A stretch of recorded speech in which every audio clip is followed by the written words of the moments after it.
Calm your mind with chakra-based meditation music. Saregama Karwa Wellness.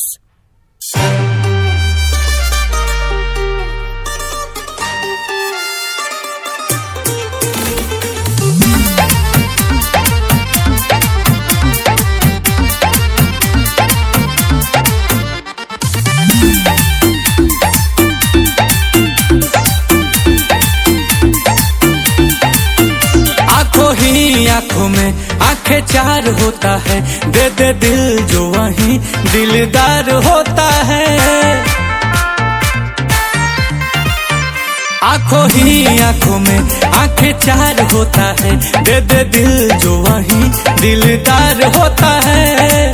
अपने सनम को प्यार से हमको थोड़ा देखा कीजिए।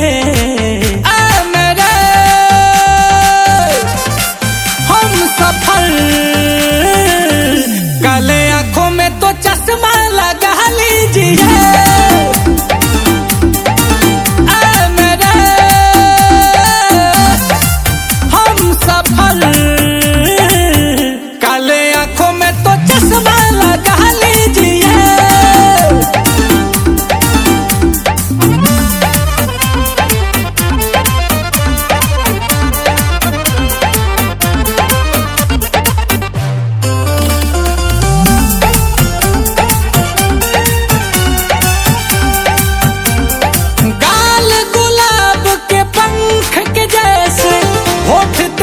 मधुशाला है, कह दो सभी से आज अभी से आपका ये दिल वाला है।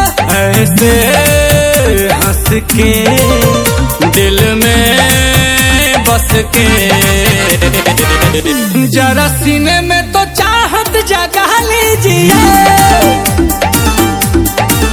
रूप है धूप है,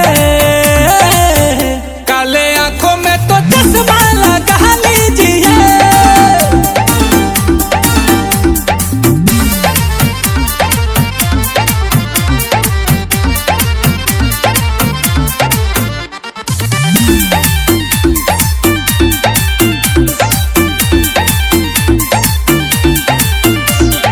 हुस्न की रानी तू मस्तानी, मौसम की बहार है तू।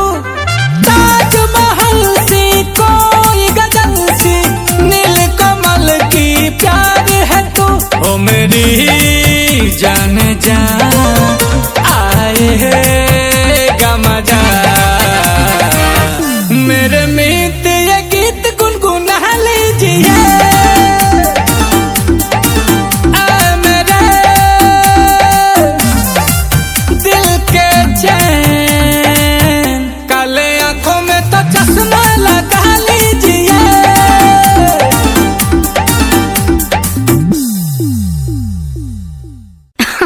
अरे पूरा इंडिया हिली बाबू, खाली तू देखत जा।